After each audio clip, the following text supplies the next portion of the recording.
Bom dia, meus amados irmãos e irmãs. Pela infinita graça do nosso bendito Senhor, nós estamos reunidos mais uma vez, confiados que só o Senhor poderá nos ajudar nesta manhã.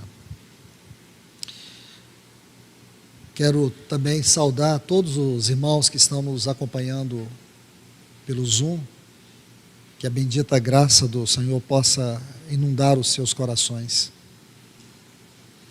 Meus amados, eu quero trazer uma palavra de encorajamento a todos vocês, aqui antes de nós partirmos o pão. A minha expectativa no Senhor é que essa palavra possa nos ajudar a vivermos os desafios dos nossos dias, como cristãos, como igreja, como nós podemos sobreviver espiritualmente com tantos desafios que surgem a cada dia, especialmente um profundo esfriamento que tem ocorrido em muitas pessoas, em muitos lugares. Nós sabemos que todo esse tempo que passamos aqui de pandemia, foi também uma questão espiritual. E essa pandemia, ela trouxe, sim, algumas questões espirituais que eram evidentes, porém, nós tínhamos dificuldade, talvez, de perceber. Porém, agora a gente vê com tanta clareza. E o Senhor está nos preparando para os dias finais, meus irmãos e irmãs. Você e eu temos que ter essa consciência que nós estamos sendo preparados para viver a última fase da obra de Deus. E essa fase já iniciou. Então nós vamos viver a última parte desta fase. O mundo está caminhando para isso. Precisamos ter um profundo discernimento espiritual nesta hora. Mais do que nunca, o povo de Deus carece de um mergulho na palavra de Deus, não apenas para obter o conhecimento, mas a vida. Sermos ajudados com a vida. Nós precisamos ter uma experiência real com a palavra de Deus. Paulo, escrevendo a Timóteo, ele falava muito sobre a sã doutrina. E como nós estamos tendo uma profunda carência dessa sã doutrina, o evangelho genuíno, não um evangelho misturado com psicologia, um evangelho misturado com secularismo, intelectualismo, e hoje virou uma febre, especialmente nessas redes sociais, o evangelho misturado com intelectualismo, com psicologia, o evangelho misturado com palestras motivacionais, este evangelho almático, maligno, satânico, que está preparando as pessoas simplesmente para se adequarem melhor a este mundo e aceitarem com toda a naturalidade o anticristo e seguir os seus passos. Nós precisamos do evangelho que penetra, que confronta, o evangelho que nos leva aos pés do Senhor, o evangelho que nos leva ao arrependimento contínuo, mais do que das coisas que fazemos, sobretudo o que somos. Este é o evangelho de Cristo. Então, meus irmãos e irmãs, eu quero aqui ajudá-los a avançarmos um pouco mais diante dos desafios que estão à nossa frente. Por favor, abram suas Bíblias em Números capítulo 33 e o versículo 19. Números capítulo 33 e o versículo 19.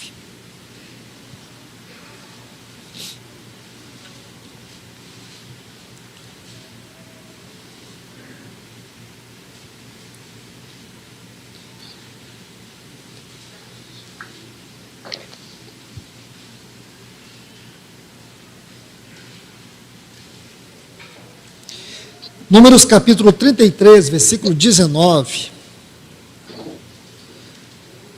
diz assim: partiram de Ritma e acamparam em Rimon Pérez. Agora, por favor,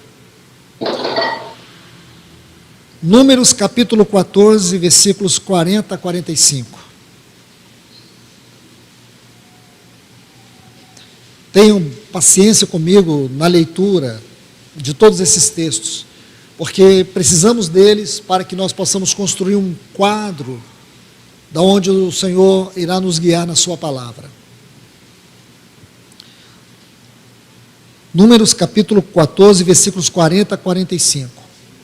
Levantaram-se pela manhã, de madrugada, e subiram ao cimo do monte, dizendo: eis-nos aqui, e subiremos ao lugar que o Senhor tem prometido, porquanto havemos pecado. Porém Moisés respondeu: por que transgredis o mandado do Senhor? Por isso não prosperará. Não subais, pois o Senhor não estará no meio de vós, para que não sejais feridos diante dos vossos inimigos. Porque os amalequitas e os cananeus ali estão diante de vós, e caireis à espada. Pois, uma vez que vos desviastes do Senhor, o Senhor não será convosco. Contudo, temerariamente tentaram subir ao cimo do monte, mas a arca da aliança do Senhor e Moisés não se apartaram do meio do arraial. Então, desceram os amalequitas e os cananeus que habitavam na montanha e os feriram, derrotando-os até Orma. Agora vamos, por favor, a Deuteronômio capítulo 1, versículos 41 a 46. Pode parecer longa a leitura, porém, meus irmãos, não estaria sendo fiel na exposição se ignorasse esses pontos. Deuteronômio capítulo 1, versículos 41 a 46. Mesmo que lesse apenas um texto e não levasse vocês à meditação, à contemplação desses outros, é como se eu não estivesse colocando todos os fundamentos corretos aqui. Então, há uma necessidade que façamos esta leitura. Vamos lá, Deuteronômio capítulo 1, versículos 41 a 46. Então respondestes e me dissestes: pecamos contra o Senhor, nós subiremos e pelejaremos, segundo tudo o que nos ordenou o Senhor, nosso Deus. Vós vos armastes, cada um dos seus instrumentos de guerra, e vos mostrastes temerários, essa palavra é arrogantes, em subindo a região montanhosa. Disse-me o Senhor: dize-lhes: não subais, nem pelejais, pois não estou no meio de vós, para que não sejais derrotados diante dos vossos inimigos. Assim vos faleis, e não escutastes. Antes fostes rebeldes às ordens do Senhor, e presunçosos, subistes as montanhas. Os amorreus que habitavam naquela região montanhosa vos saíram ao encontro, e vos perseguiram como fazem as abelhas, e vos derrotaram, desde Seir até Orma. Tornastes-vos, pois, e chorastes perante o Senhor, porém o Senhor não vos ouviu, não inclinou os ouvidos a vós outros. Assim permanecestes muitos dias, precisamente 38 anos em Cádiz. Então vamos lá, meus irmãos, aos que se interessam por este assunto e querem receber esta palavra. Preste bastante atenção. Meus irmãos e irmãs, vocês viram que o primeiro texto que eu li aqui, em Números capítulo 33, esse texto está relacionado com a estação Rimon Pérez. Essa palavra, essa frase, porque são dois nomes, esse nome composto, Rimon Pérez, fala de uma brecha em uma romã. Brecha em uma romã. Então, Vamos cuidar aqui da palavra. Essas 42 estações, elas têm significado espiritual. Eu já estudei isso, não com vocês, uma por uma, mas já estudei isso. E essas estações já estão expostas a esses assuntos, porém de maneira muito resumida. Essa estação de Rimon Pérez, ela fala de algo muito importante. Porque se vocês observarem bem na leitura, ela vem depois de Ritma. Lembra de Ritma? Ali em Números capítulo 13, quando Deus ordenou a Moisés, e parece que foi Deus, mas Deuteronômio capítulo 1 vai corrigir e vai mostrar o que estava acontecendo realmente ali. Que na verdade, Deus apenas deixou que eles seguissem seus próprios caminhos. A intenção de enviar espias para olhar Canaã, e todos vocês sabem do que eu estou falando. A nação de Israel estava peregrinando pelo deserto. E quando eles chegaram aqui no deserto de Cádiz, na região de Cádiz, eles estavam de frente ou perto do Golfo de Acaba. O Golfo de Acaba e o Golfo de Suez estão ali na região do Mar Vermelho. Então eles estão agora no deserto de Cádiz. E aqui Deus permitiu que eles fossem espiar a terra. Então eles escolheram 12 espias, eles foram olhar a terra. Esses espias passaram 40 dias e eles voltaram. 10 trouxeram um relatório negativo, desanimando o povo, encorajando o povo a retroceder, mostrando as dificuldades para poder se entrar em Canaã. Chegaram a sugerir que fosse eleito um novo líder, que os conduzisse de volta para o Egito. Eu vou parar aqui, irmãos, só para fazer algumas ponderações. Você vê que essa estação, Rimon Pérez, tem muito a ver com o que estamos vivendo nesse tempo. Um tempo onde o inimigo tem encontrado muitas brechas. Porque muitos cristãos escolheram o caminho da apostasia, porque existem brechas. Porque muitos irmãos estão fracassando nesta hora, porque existem brechas. Por que tanta frieza? Porque existem brechas.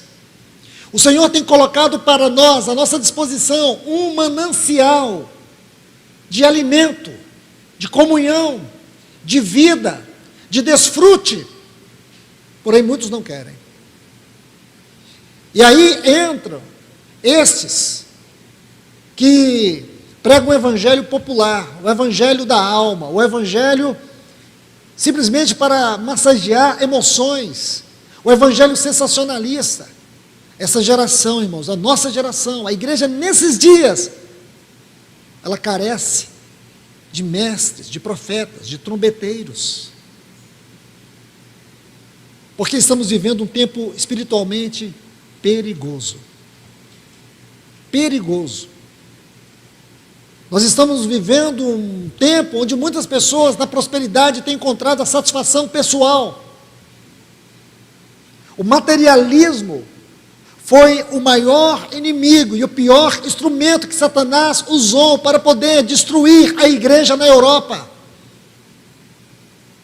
Se você vai à Inglaterra, à Itália, à Escócia, à Suécia, à Suíça, se você visitar esses países um dia, vocês vão encontrar locais de reunião, aonde aqueles que foram considerados no passado os príncipes dos pregadores, como Spurgeon, Zwinglio, Calvino, Whitefield e tantos outros homens de Deus, as capelas que eles pregaram no passado, hoje, são verdadeiros mausoléus. Estão de portas fechadas.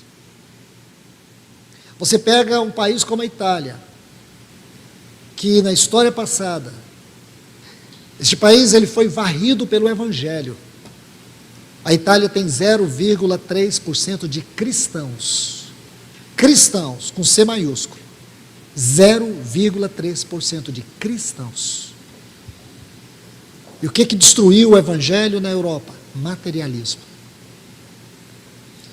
Enquanto o mundo se preocupava que o comunismo fosse, na década de 50, 60, 70, 80 e 90, acabar com o cristianismo, quando as muralhas do comunismo caíram, descobriram que na China havia 360 milhões de cristãos. Hoje, muitos estão preocupados com a possibilidade do comunismo perseguir os cristãos. Irmãos, o nosso maior inimigo não é comunismo, não é socialismo, o nosso maior inimigo é o materialismo, sodomismo, a imoralidade, a perversidade, a libertinagem, a destruição da família, leis que apoiam assassinato de crianças, diante de uma sociedade inerte, a libertinagem social. Estes são os maiores inimigos.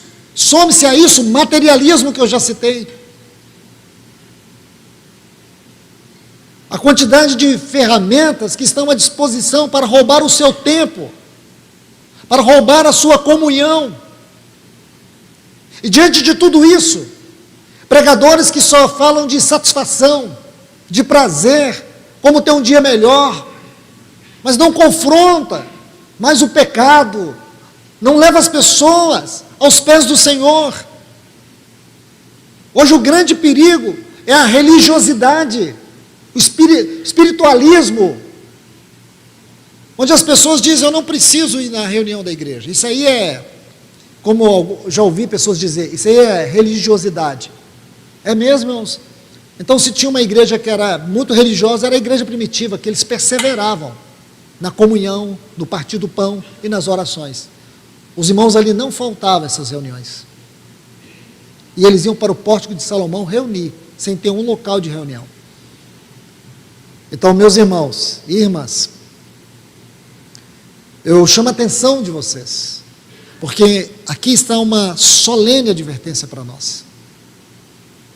Porque havia, naquele tempo, homens que tentaram conduzir Israel de volta, da onde Deus os havia tirado. 2 homens, Josué e Caleb, se levantaram ali. Tudo isso está em Números capítulo 13 e capítulo 14, a primeira parte do capítulo 14, que confrontou o povo e disse, eia,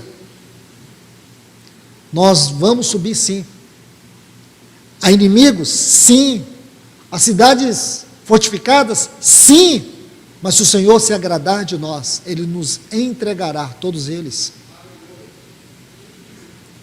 Meus irmãos, esse é o momento que nós precisamos encorajar os irmãos, vamos seguir. Existem obstáculos? Sim. Existe uma pandemia que está matando? Sim. As pessoas vivem me perguntando, Luiz, vacina ou não vacina? Você tem fé para quê? Se você tem fé para não vacinar, não vacine. Você tem fé que se você vacinar, não vai te acontecer nada? Então vacine. Agora pare com isso. Porque a nossa vida está nas mãos de Deus. E os irmãos estão confusos. Eu fiz uma viagem há pouco tempo. Irmãos, ninguém me perguntou nada sobre Cristo, mas sobre vacina e Covid. E eu não sou nenhum especialista nisso. As pessoas estavam mais preocupadas com isso. Se eu tinha vacinado, se eu não tinha vacinado. Se aqui a gente está usando máscara, se não está usando máscara. Meus irmãos, vamos sair dessas trivialidades. Coloque sua vida nas mãos do Senhor. Com ou sem vacina, nossa vida está nas mãos do Senhor. E não é horário, não é hora, não é momento de nós retrocedermos.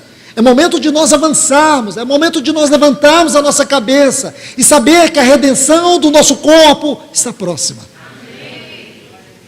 Que a sensação que eu tenho, irmãos, é que lá nos céus, todos os aparatos estão prontos. Não somos nós que estamos esperando Cristo, é Cristo que está esperando nós. Você pode imaginar que isso seja a maior verdade que você ouviu nesses dias? Porque alguém pode dizer, nós estamos esperando o Cristo vir, mas lá nos céus é Ele que está esperando a igreja se ataviar, e ela não se atavia, ela não se atavia. Meu irmão e minha irmã, deixa eu te dizer algo, Deus tem um propósito na minha vida e tem um propósito na tua vida, e Ele quer cumprir esse propósito, e Ele vai cumprir esse propósito, se você se entregar à vontade dEle, Ele vai cumprir. Enquanto Ele não cumprir esse propósito, não tem câncer, não tem acidente, não tem Covid, não tem nada, não tem morte, não tem nada, não tem inferno que vai destruir a sua vida. O lugar mais seguro onde nós podemos estar é no centro da vontade de Deus. É isso que nós precisamos saber nesta hora. Então vocês vão ver aqui, lá em Ritma, na estação anterior, eles se recusaram a ir.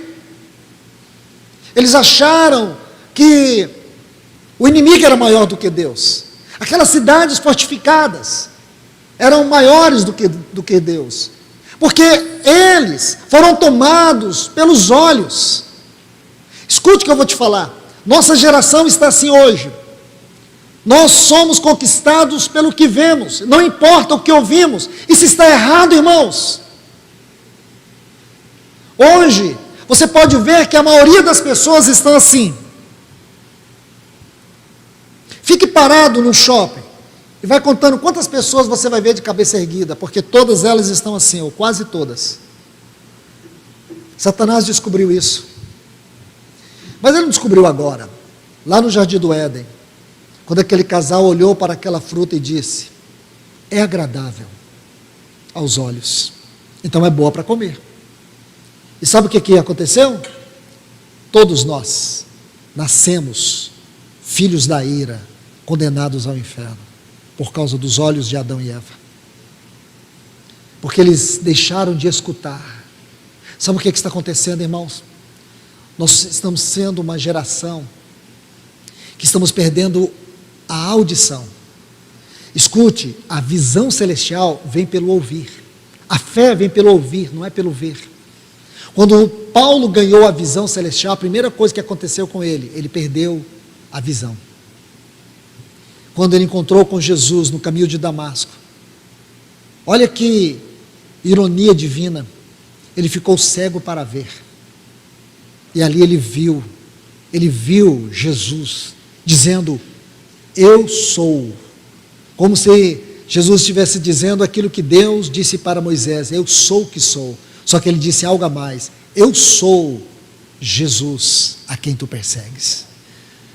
É como se o Senhor estivesse ensinando para Paulo, Paulo, eu e a igreja somos um, se você perseguir a igreja, você me persegue, se você toca na igreja, você me toca, se você fere a igreja, você me fere, eu sou Jesus, eu sou o cabeça, ela é o meu corpo. Foi tudo isso que ele escreveu na Epístola aos Efésios.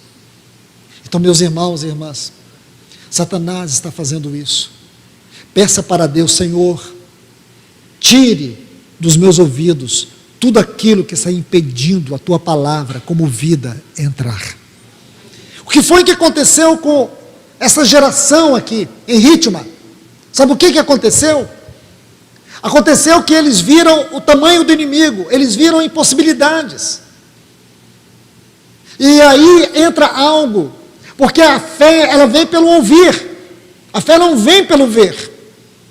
O que significa, se a fé vem pelo ouvir, não importa o tamanho da impossibilidade que você vê, não importa o tamanho do demônio que se manifesta nas tribulações, nas lutas da sua vida, não importa, se a fé entra pelo ouvir, e é por aí que ela entra, não importa.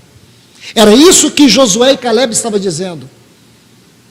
Então, vamos avançar. O que aconteceu aqui? Aconteceu o que esses dois textos, nesses dois capítulos, Números capítulo 14 e Deuteronômio capítulo 1, e todas as vezes, escute o que eu vou te dizer, porque isso é um princípio espiritual, todas as vezes que Deus repete uma história, significa que Ele requer o máximo da nossa atenção, significa que o que Ele está dizendo ali é de extrema seriedade para nós. 2 vezes ele vai contar essa história. Então Moisés, ele descreve, quase 40 anos depois, aquela situação, lembra eles, ele vai lembrar justamente o que aconteceu naquela brecha. Meu irmão, minha irmã, eu falo isso no temor do Senhor, debaixo das suas mãos. Vá aos pés do Senhor. Tem alguma brecha? Fecha. Não deixe essa brecha aberta. Satanás não tem respeito por mim nem por você. Ele só precisa encontrar uma brecha.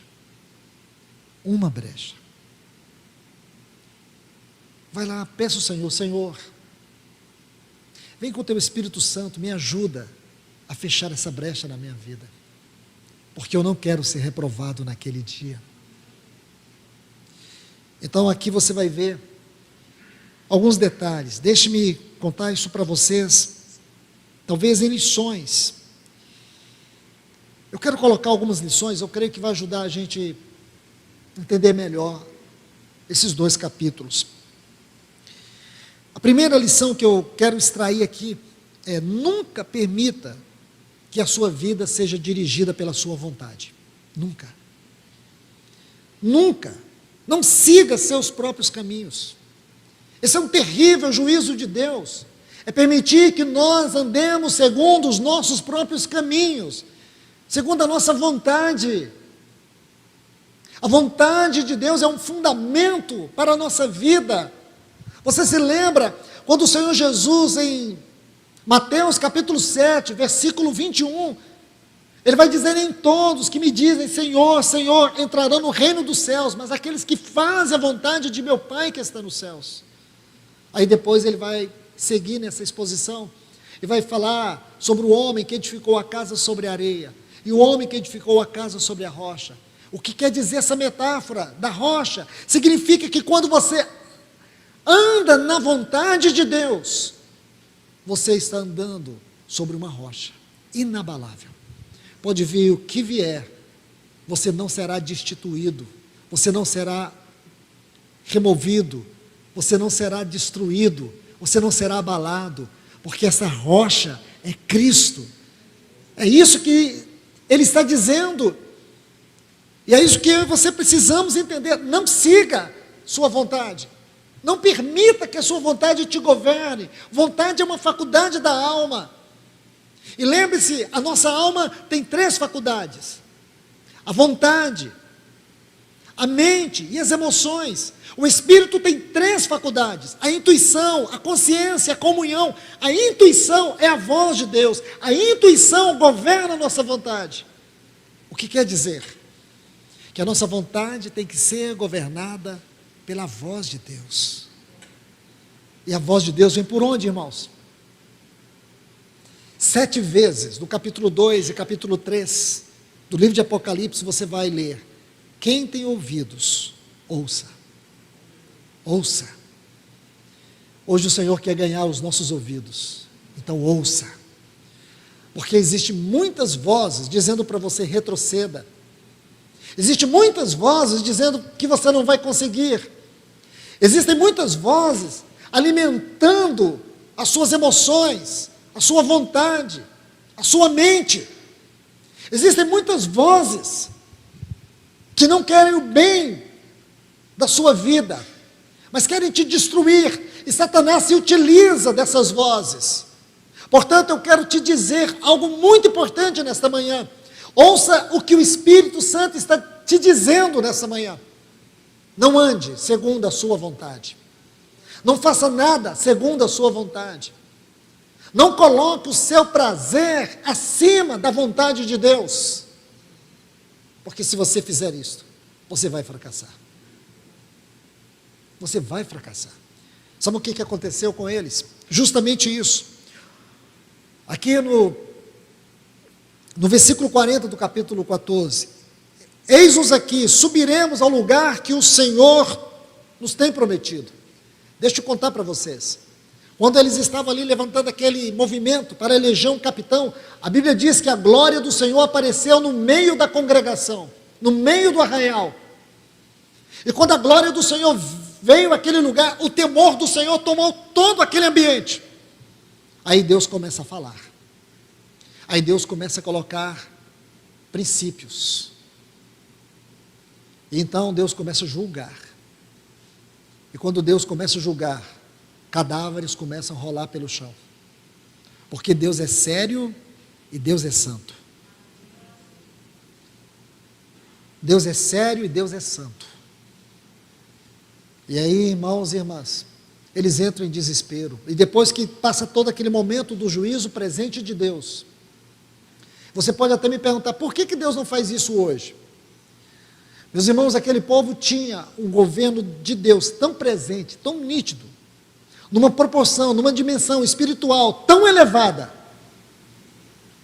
que com tudo que nós temos hoje, dentro de nós, e graças a Deus por isso, porém naquela dispensação era diferente. Porque hoje, se você olha para cima, você não vai ver o que eles viam. Sabe o que eles viam?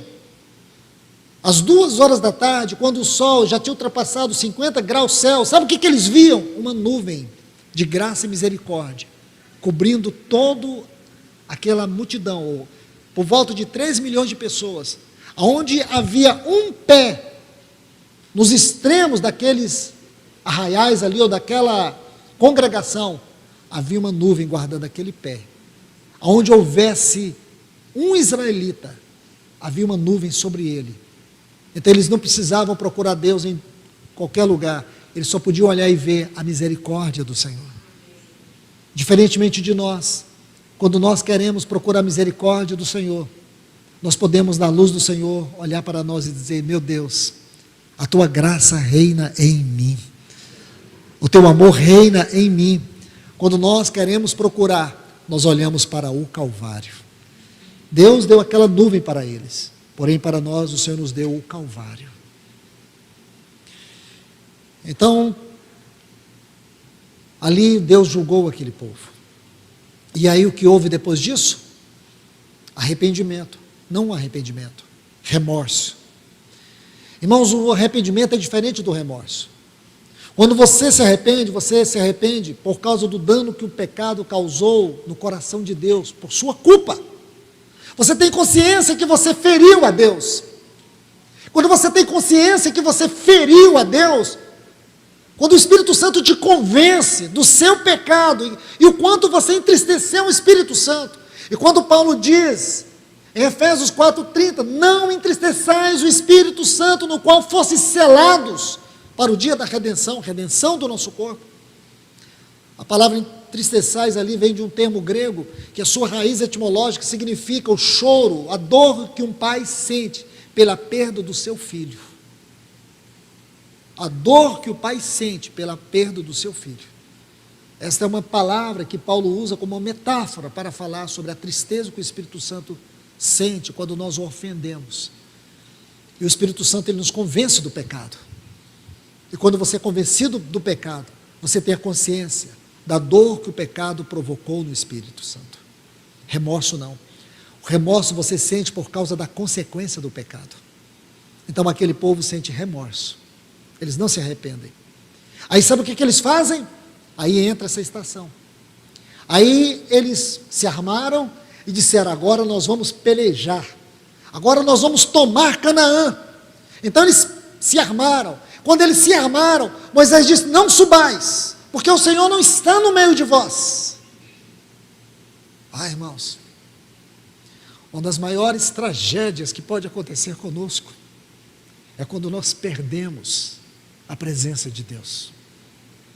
Como Sansão, que se levantou com toda a sua arrogância para lutar contra os filisteus. Olha que texto, irmãos, e triste, profundamente dolorido, quando descreve assim: não sabia ele que o Espírito Santo já havia se retirado. Ele foi na sua força, ele voltou cego, aprisionado. Irmãos, não percam a presença de Deus por nada.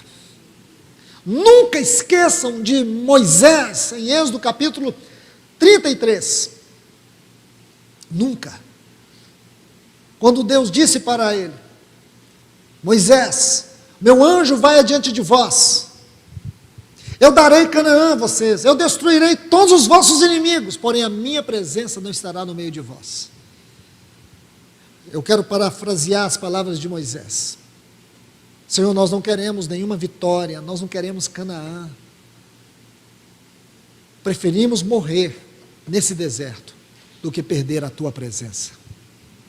Não era Canaã que Moisés queria, era a presença de Deus. Você e eu sabemos que Moisés não entrou em Canaã. Porém, lá em Deuteronômio, capítulo 34, vai dizer: nunca houve um homem que falasse com Deus face a face.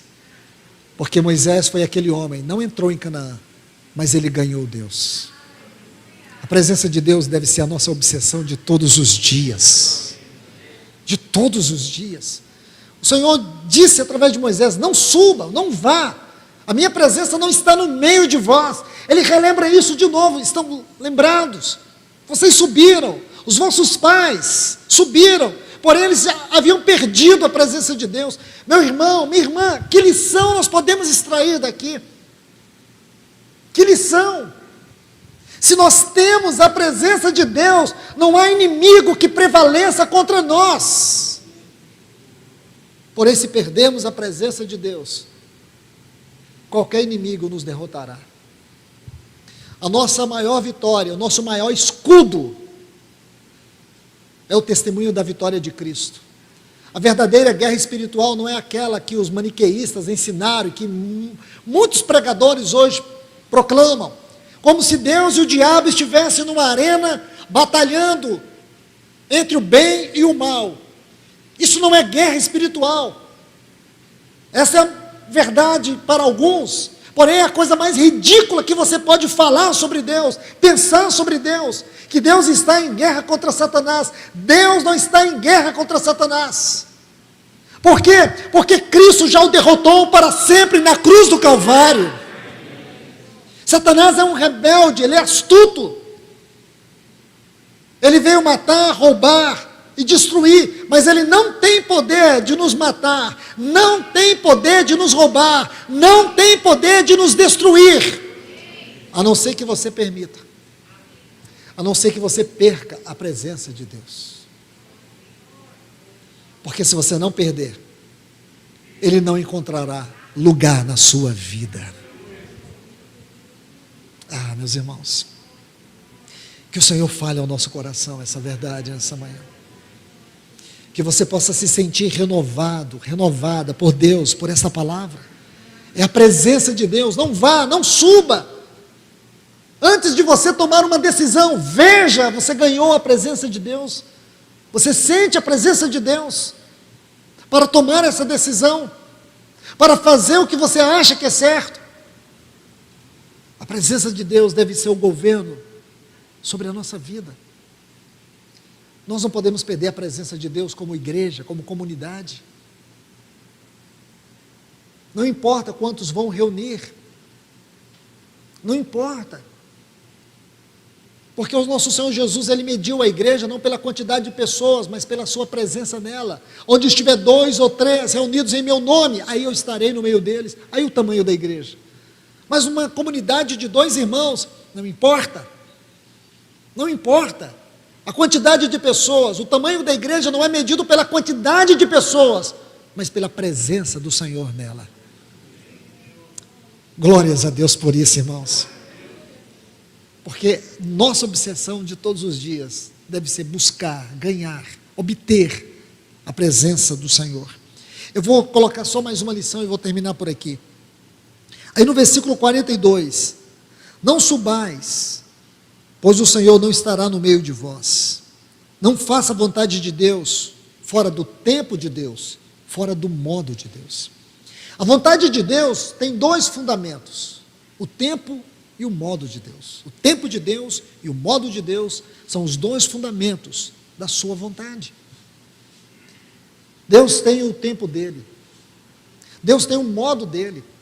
Não é como eu quero, não é como você quer, não é como queremos. Você pode até dizer, eu tenho orado, mas Deus não responde. Quando Paulo orou para Deus remover o espinho na carne, ele orou 3 vezes. E você pode dizer, bom, mas eu tenho um espinho que eu já estou orando 3.000 vezes, e o Senhor ainda não removeu. Não importa se você orou 3 vezes ou se orou 3.000 vezes.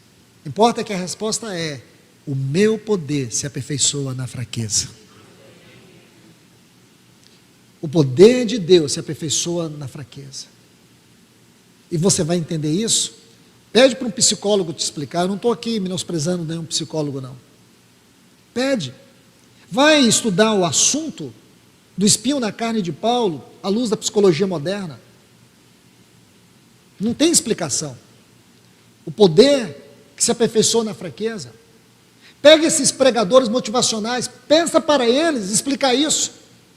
Como é que Deus vai agir por meio do fracasso? Como é que ele pega o Sansão, leva ao fim dele mesmo e faz que ele se esvazie de tudo e num só momento dá a ele uma vitória maior do que tudo aquilo que ele experimentou na vida dele? Porque Deus não precisa da nossa força, Ele quer a nossa entrega. É a nossa entrega. O que Ele espera de nós é um coração rendido e quebrantado. É o grão de trigo que cai sobre a terra. Se ele não morrer, fica só. Porém, se morrer, produz muitos frutos. Essa foi a vida do nosso Senhor. A medida da vida dele tem que ser a medida para nós. E é aqui que muda tudo, irmãos. É aqui que nós vamos ver a diferença entre igreja e religião. Entre a espiritualidade e o espiritualismo. Porque a vida cristã é vida de quebrantamento. A nossa força está na nossa fraqueza. E que fraqueza? Não é fraqueza moral. É a fraqueza como resultado da nossa completa rendição, entrega e confiança em Deus. O que eles fizeram aqui? Sabe essa palavra que vocês leram aí, temerariamente? Arrogância, força própria. Eles se levantaram com a força própria e disseram: então vamos vencer. Deus já tratou conosco. Nós reconhecemos os nossos erros. O que eles dizem? Pecamos. E eles foram, obtiveram a vitória? Não, foram derrotados mais uma vez. E por quê? Porque eles se perderam no tempo e na vontade de Deus. Aquela não era a hora já tinha passado, o tempo passou e o modo não era aquele. Sabe o que Deus fez? Depois que eles voltaram, Deus colocou uma sentença: essa geração aqui, velha, vão ser todos enterrados aqui nessa areia, e vocês vão ficar andando em círculos. Sabe quanto tempo que eles ficaram ali andando em círculos? 38 anos, ali no deserto de Cádiz, até que eles subiram para Abrona. Aí quando eles subiram para lá, que essa palavra significa encruzilhada, aí eles seguiram para Ezion-Geber. Sabe o que é Ezion-Geber? Essa palavra significa, vocês podem me corrigir, me parece que é a 32ª estação, coluna vertebral de um gigante. Porque aquela terra lá de Cádiz, aquela região de Cádiz, aquela terra, aquele deserto, era uma região de gigantes. Escute, irmãos, só que há mais de 440 anos atrás, um servo de Deus, chamado Abraão, ele esteve naquela mesma região. Isso está em Gênesis capítulo 18. Abraão esteve naquela região, e Ló havia sido capturado por um daqueles grandes reis. Haviam 4 reis ali. O exército deles era formado por gigantes. Aquela região agora onde a nação de Israel chegou, no deserto de Cádiz, é a mesma. Então quando eles chegaram ali, eles viram aqueles gigantes. Aqueles gigantes eram os descendentes que Abraão também viu. E sabe quantos homens Abraão tinha? 300.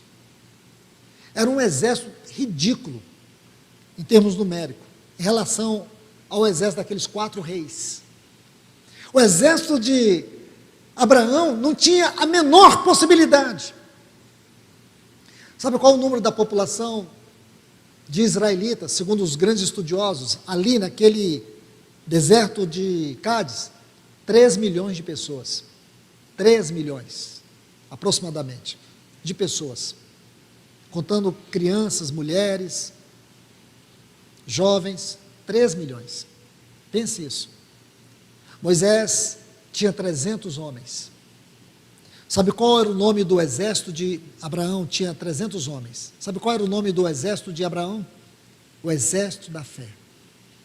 Daqueles que confiam em Deus. Daqueles que sabem que a vitória é do Senhor. Foi aí que Abraão venceu aqueles 4 reis. Qual foi a recompensa dele? Melquisedeque veio partir o pão e o vinho com ele. Porque Melquisedeque estava falando daquela grande vitória de Cristo, lá na cruz do Calvário, que através do seu corpo, do seu sangue, ele venceu o maior de todos os inimigos, sozinho. Ele venceu o mundo, a carne, o diabo, o inferno e a morte. E sabe o que ele fez? Salmo 23, preparou uma mesa para nós, diante dos nossos adversários. Glórias a Deus, meus irmãos e irmãs. Que maravilha tudo isso. Então, por que temer? A palavra de Deus para nós nessa manhã é: não temas. Você está com medo? Não tenha medo. Você está se sentindo insegura? Não se sinta. Você está sofrendo de transtorno, de ansiedade, já está vivendo lá no amanhã? Volte para cá. Fique no centro da vontade de Deus. Tudo está em suas mãos. A sua vitória está sentada lá no trono do Calvário por você. Aquele trono da glória e o Calvário faz uma conexão. O trono da glória e o Calvário faz uma grande conexão para nós. Porque o nosso Senhor foi até a cruz e ali ele venceu todos os nossos inimigos. Agora ele está no trono da glória, sentado. Lá está a nossa vitória. A nossa vitória é essa. A nossa guerra espiritual, sabe o que é? Sustentar o testemunho da vitória do Calvário. Nós não temos que lutar. Ele já nos deu a armadura. Lá em Efésios capítulo 6, versículo 10, Paulo diz: fortalecei-vos no Senhor e na força do seu poder. Aí ele diz assim: revesti-vos de toda a armadura de quem? Olha a armadura que você tem. É a armadura de Deus. É a armadura mais poderosa, mais sofisticada. Essas armaduras aqui, ou essa armadura aqui, é a armadura que o Senhor nos vestiu. E todas essas partes dessa armadura fala de traços de Cristo, fala daquilo que Cristo conquistou para nós. Se você pegar cada uma das palavras que designa uma parte da armadura, tem a ver com a obra de Cristo.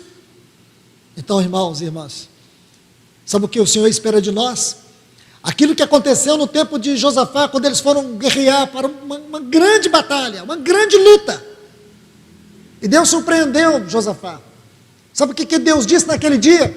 Chame os cantores. Chame os cantores, coloque eles na linha de frente. Sabe quem ficava na linha de frente? Os melhores, os mais habilidosos, os mais corajosos, os mais bem preparados. E Deus disse: não, Josafá, eu quero tambores, eu quero harpas, eu quero flautas, símbolos, eu quero adoração. E vocês vão cantar uma canção. Cante ao Senhor uma nova canção. E eles cantaram. E quando eles cantaram, o Senhor pelejou por eles. A nossa vitória é Cristo entronizado. Aleluia, meus irmãos e irmãs. Não temos por que temer, não temos por que retroceder, porque o Senhor, Ele está à nossa frente. Não queira viver sua vontade nesta hora. Nunca faça a vontade de Deus fora do tempo, fora do modo dEle. Reconheça o tempo de Deus, reconheça o modo de Deus. Não é como eu quero, não é como você quer, é como Ele quer, é no tempo dEle. Ele não demora. Tem pessoas que dizem que Deus escreve certos por linhas tortas. Isso está errado, não tem nada a ver com Deus. Deus escreve certo.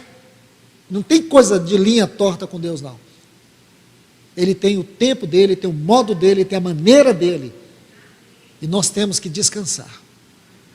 Descansar. Coloque a sua cabeça no travesseiro e descansa. Por mais que aquilo que você esteja vendo à sua frente são gigantes. Gigantes que provocam terror e medo. Mas você não precisa se sentir aterrorizado e nem com medo, porque o nosso Senhor é a nossa vitória. Agora, se nós perdermos isso, nós vamos tropeçar em um grão. Nós vamos edificar nossa casa sobre a areia, e a ruína será muito grande. Meus irmãos e irmãs, eu quero encerrar aqui numa próxima oportunidade, quero continuar sobre esse assunto com todos vocês. Que Deus vos abençoe. Que Deus possa, de uma maneira muito especial, te encorajar nesta manhã, te fortalecer nesta manhã. Que o Senhor possa te ajudar a viver a vida cristã de maneira integral. Que o Senhor possa nos ajudar, nos fortalecer, nos animar. Porque nós temos não só este momento, teremos outros momentos. Outros que virão com outras faces, outras circunstâncias. Não acredite que o mundo vai melhorar. Não acredite que nós encontraremos paz, segurança neste mundo. Não perca a sua condição de peregrino, de peregrina. Esta terra não é o nosso lugar. A nossa pátria é celestial, da onde nós estamos aguardando o nosso Senhor e Salvador Jesus Cristo. E Ele virá nos buscar, Ele nos levará para habitar os seus céus. Ele nos levará para as proximidades do seu trono de glória. Isso está escancarado no livro de Apocalipse. Uma multidão em torno do trono. Você estará lá. Eu creio que nós estaremos lá. E Ele está trabalhando em nós, é para isso, irmãos. Não é para os deleites deste mundo, é para os deleites eternos. Nós estamos sendo preparados para reinarmos com o nosso Senhor e Salvador Jesus Cristo. Ele será o rei de muitos reis, de muitos que irão governar com Ele. Ele será o rei dos reis. Nós estaremos com Ele. Faremos parte de uma enorme, linda cidade. Uma cidade que é descrita no capítulo 21 e 22. Uma cidade que tem 12 fundamentos. 12 portas de pérolas. A sua muralha terá 12 fundamentos. Essa cidade é a composição máxima de tudo aquilo que Deus está operando na nossa vida. Essa cidade é a constituição máxima da obra do Filho de Deus, da obra do Espírito de Deus que foi enviado para nos habitar. Essa cidade, cada parte dela, será constituída por nós. A Nova Jerusalém não é uma cidade para nós habitar, é a cidade onde o Espírito Santo vai habitar, onde o Pai habitará com seus muitos filhos. Essa cidade é uma cidade nupcial, ela será a noiva eterna do Cordeiro. Então, meus irmãos, não vamos retroceder, vamos levantar a nossa cabeça, vamos avançar, porque possivelmente, não os nossos filhos, nós mesmos, seremos esta última geração. Eu ouço muito isso aí. Você vai conquistar os seus sonhos. Sonhe, porque você vai conquistar. É isso que os pregadores motivacionais estão fazendo. Eu quero te dizer, não sonhe. Viva a vontade de Deus. Este é o maior sonho que você pode ter. A vontade de Deus é o maior sonho que você pode ter. Porque a vontade de Deus não é só um sonho. A vontade de Deus é uma realidade. Saia disso, meus irmãos. Que Deus abençoe vocês grandemente. Pai, nós te agradecemos. Nós te bendizemos, Senhor. Obrigado por esta manhã. Obrigado por ter nos dado o teu Filho Jesus. Obrigado, Senhor, porque nós não queremos subir nenhum monte sem a tua presença. Obrigado, Senhor, porque o Senhor nos exorta nesta manhã a não buscarmos viver a nossa vontade. Nos ajude a entender o tempo e o modo do Senhor. Senhor, existem muitos gigantes na minha vida, na vida dos meus irmãos e das minhas irmãs. Mas nós queremos, Senhor, fazer parte desse exército da fé. Porque a vitória que vence o mundo é a nossa fé. Renove a nossa fé pelo poder da Tua palavra que nos alimenta nesta manhã, Senhor. Ajude-nos nesta manhã. Ajude cada um dos Teus filhos, das Tuas filhas, daqueles que estão com dificuldades, com profundas dificuldades espirituais, emocionais, com desânimo, com um desejo profundo de retroceder, que a Tua mão possa intervir nessas vidas nesta manhã. Que a Tua palavra, essa palavra que tem um poder terapêutico de transformar, de curar, de restaurar, possa penetrar nesses corações feridos, machucados, desanimados, ansiosos, depressivos. Que Tu possas fazer um grande milagre em nós nesta manhã. Te pedimos em nome de Jesus. Senhor, nós não queremos olhar o tamanho dos gigantes. Nós queremos, Senhor, ter uma visão do Teu trono. Nós queremos ter uma visão renovada daquele que está sentado no trono por nós. Oh, nos ajude, Senhor, a contemplar nesta manhã a grandeza da vitória do Calvário. Nós te pedimos em nome de Jesus. Amém. Meus amados irmãos e irmãs, com esta alegria que nós temos no nosso coração nesta manhã, não se esqueça da palavra de domingo passado. Maria aos pés do Senhor. Aquela alegria que entrou naquela casa é a mesma alegria que entrou nas nossas vidas. A nossa alegria não é uma sensação. Nossa alegria não é uma atmosfera. Nossa alegria não é algo. Nossa alegria é algo.